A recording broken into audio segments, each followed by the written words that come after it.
Tonight, we will meet a beautiful girl named Pollyanna. She is an orphan, but this fact does not prevent her from enjoying life in all its forms. Such an optimistic attitude to the world around her and a philosophy of goodness are inspired by the beliefs and principles of her father. By the way, the novel was written by American author Eleanor H. Porter. I hope you will like this story too. It was on a rainy day, about a week after Pollyanna's visit to Mr. John Pendleton, that Miss Polly was driven by Timothy to an early afternoon committee meeting of the Ladies' Aid Society. When she returned at 3 o'clock, her cheeks were a bright, pretty pink, and her hair, blown up by the damp wind, had fluffed into kinks and curls wherever the loosened pins had given leave. Pollyanna had never before seen her aunt look like this. Oh, why, Aunt Polly, you've got 'em too, she cried rapturously, dancing round and round her aunt as that lady entered the sitting room. Got what, you impossible child? Pollyanna was still revolving round and round her aunt. And I never knew you had 'em. Can folks have 'em when you don't know where they've got 'em? Do you suppose I could? 'Fore I get to heaven, I mean? She cried, pulling out with eager fingers the straight locks above her ears. But then they wouldn't be black if they did come.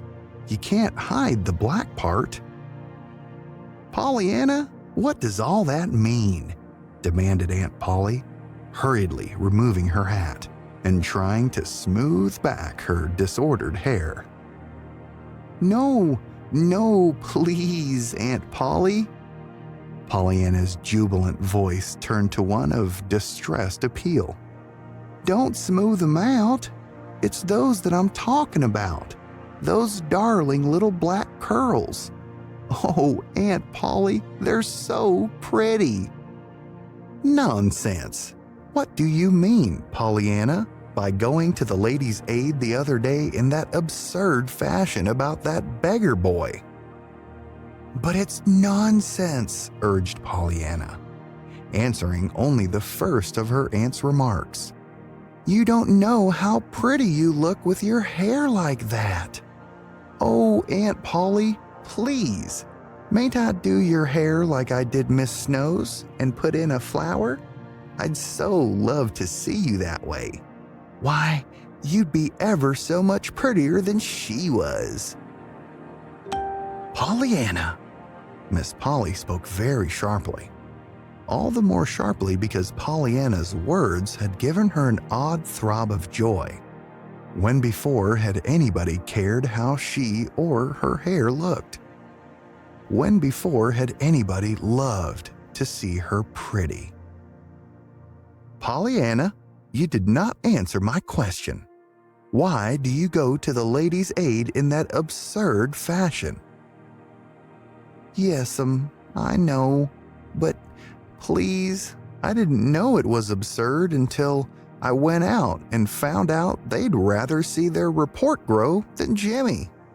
So then I wrote to my Ladies' Aiders, 'cause Jimmy is far away from them, you know, and I thought maybe he could be their little India boy, same as Aunt Polly. Was I your little India girl? And Aunt Polly, you will let me do your hair, won't you? Aunt Polly put her hand to her throat. The old, helpless feeling was upon her. She knew. But, Pollyanna, when the ladies told me this afternoon how you came to them, I was so ashamed. Pollyanna began to dance up and down lightly on her toes. You didn't say I couldn't do your hair, she crowed triumphantly. And so I'm sure it means just the other way around. Sort of. Like it did the other day about Mr. Pendleton's jelly that you didn't send, but didn't want me to say you didn't send, you know? Now wait just where you are. I'll get a comb. But Pollyanna, remonstrated Aunt Polly, following the little girl from the room and panting upstairs after her. Oh, did you come up here? Pollyanna greeted her at the door of Miss Polly's own room. That'll be nicer yet. I've got the comb. Now sit down, please, right here. Oh, I'm so glad you let me do it. But Pollyanna, Miss Polly did not finish her sentence. To her helpless amazement, she found herself in the low chair before the dressing table, with her hair already tumbling about her ears under 10 eager but very gentle fingers. Oh my, what pretty hair you've got, prattled Pollyanna. And there's so much more of it than Miss Snow has, too. But, of course, you need more. Anyhow, because you're well and can go to places where folks can see it. My, I reckon folks will be glad when they do see it, and surprised, too, because you've hid it so long. Why, Aunt Polly, I'll make you so pretty, everybody'll just love to look at you. Pollyanna, gasped a stifled but shocked voice from a veil of hair. I'm sure I don't know why I'm letting you do this silly thing. Why, Aunt Polly, I should think you'd be glad to have folks like to look at you. Don't you like to look at pretty things? I'm ever so much happier when I look at pretty folks, because when I look at the other kind, I'm so sorry for them. And I just love to do folks' hair, purred Pollyanna contentedly. I did quite a lot of the ladies' aiders, but there wasn't any of them so nice as yours. Mrs. White's was pretty nice, though, and she looked just lovely one day when I dressed her up in, oh, Aunt Polly, I've just happened to think of something. But it's a secret, and I shan't tell. Now, your hair is almost done, and pretty quick, I'm going to leave you just a minute, and you must promise not to stir nor peek, even till I come back. Now, remember, she finished as she ran from the room. Aloud, Miss Polly said nothing. To herself, she said that of course she should at once undo the absurd work of her niece's fingers and put her hair up properly again. As for peeking, just as if she cared how. At that moment, unaccountably, Miss Polly caught a glimpse of herself in the mirror of the dressing table. And what she saw sent such a flush of rosy color to her cheeks that she only flushed the more at the sight. She saw a face, not young, it is true, but just now alight with excitement and surprise. The cheeks were a pretty pink. The eyes sparkled. The hair, dark and still damp from the outdoor air, lay loose in waves above the forehead and curved back over the ears in wonderfully becoming lines, with softening little curls here and there. So amazed and so absorbed was Miss Polly with what she saw in the glass that she quite forgot her determination to do over her hair until she heard Pollyanna enter the room again.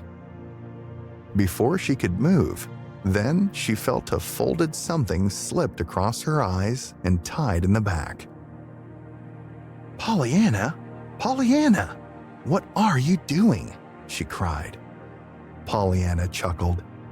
"That's just what I don't want you to know, Aunt Polly. and I was afraid you would peek, so I tied on the handkerchief. Now sit still. It won't take but just a minute, then I'll let you see."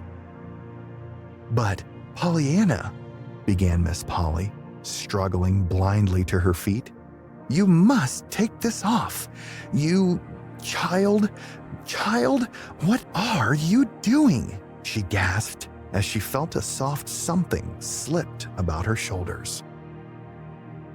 Pollyanna only chuckled the more gleefully. With trembling fingers, she was draping her aunt's shoulder with the fleecy folds of a beautiful lace shawl, yellowed from the long years of packing away and fragrant with lavender. Pollyanna had found the shawl a week before when Nancy had been regulating the attic, and it had occurred to her today that there was no reason why her aunt, as well as Mrs. White of her Western home, should not be dressed up. Her task completed, Pollyanna surveyed her work with her eyes that approved, but saw yet one touch wanting. Promptly, therefore, she pulled her aunt toward the sun parlor, where she could see a belated red rose blooming on the trellis within reach of her hand. "Pollyanna, what are you doing? Where are you taking me to?" recoiled Aunt Polly, vainly trying to hold herself back. "Pollyanna, I shall not. It's just to the sun parlor, only a minute. I'll have you ready now, quicker'n no time," panted Pollyanna, reaching for the rose and thrusting it into the soft hair above Miss Polly's left ear. "There," she exulted, untying the knot of the handkerchief and flinging the bit of linen far from her. "Oh, Aunt Polly, now I reckon you'll be glad I dressed you up." For one dazed moment, Miss Polly looked at her bedecked self and at her surroundings. Then she gave a low cry and fled to her room. Pollyanna, following the direction of her aunt's last dismayed gaze, saw, through the open windows of the sun parlor, the horse and gig turning into the driveway. She recognized at once the man who held the reins. Delightedly, she leaned forward. "Dr. Chilton? Dr. Chilton, did you want to see me? I'm up here." "Yes," smiled the doctor, a little gravely. "Will you come down, please?" In the bedroom, Pollyanna found a flush-faced, angry-eyed woman plucking at the pins that held a lace shawl in place. "Pollyanna, how could you?" moaned the woman. "To think of your rigging me up like this and then letting me be seen." Pollyanna stopped in dismay. "But you looked lovely, perfectly lovely, Aunt Polly, and—" "Lovely?" scorned the woman, flinging the shawl to one side and attacking her hair with shaking fingers. "Oh, Aunt Polly, please, please let the hair stay." "Stay? Like this? As if I would." And Miss Polly pulled the locks so tightly back that the last curl lay stretched dead at the ends of her fingers. "Oh, dear, and you did look so pretty," almost sobbed Pollyanna as she stumbled through the door. Downstairs, Pollyanna found the doctor waiting in his gig. "I've prescribed for you a patient, and he sent me to get the prescription filled," announced the doctor. "Will you go?" "You mean an errand to the drugstore?" asked Pollyanna, a little uncertainly. "I used to go some for the ladies' aiders." The doctor shook his head with a smile. "Not exactly. It's Mr. John Pendleton. He would like to see you today, if you'll be so good as to come. It stopped raining, so I drove down after you. Will you come?" I'll call for you and bring you back before 6 o'clock." "I'd love to," exclaimed Pollyanna. "Let me ask Aunt Polly." In a few moments, she returned, hat in hand, but with rather a sober face. "Didn't your aunt want to go?" asked the doctor, a little diffidently, as they drove away. "Yes," sighed Pollyanna. She wanted me to go too much, I'm afraid." "Wanted you to go too much?" Pollyanna sighed again. "Yes, I reckon she meant she didn't want me there. You see, she said, 'Yes, yes, run along, do. I wish you'd gone before.'" The doctor smiled, but with his lips only. His eyes were very grave. For some time he had said nothing. Then, a little hesitatingly, he asked, "Wasn't I your aunt I saw with you a few minutes ago, in the window of the sun parlor?" Pollyanna drew a long breath. "Yes, that's what's the whole trouble, I suppose. You see, I dressed her up in a perfectly lovely lace shawl I found upstairs, and I'd fixed her hair, and I put on a rose, and she looked so pretty. Didn't you think she looked just lovely?" For a moment, the doctor did not answer. When he did speak, his voice was so low, Pollyanna could but just hear the words.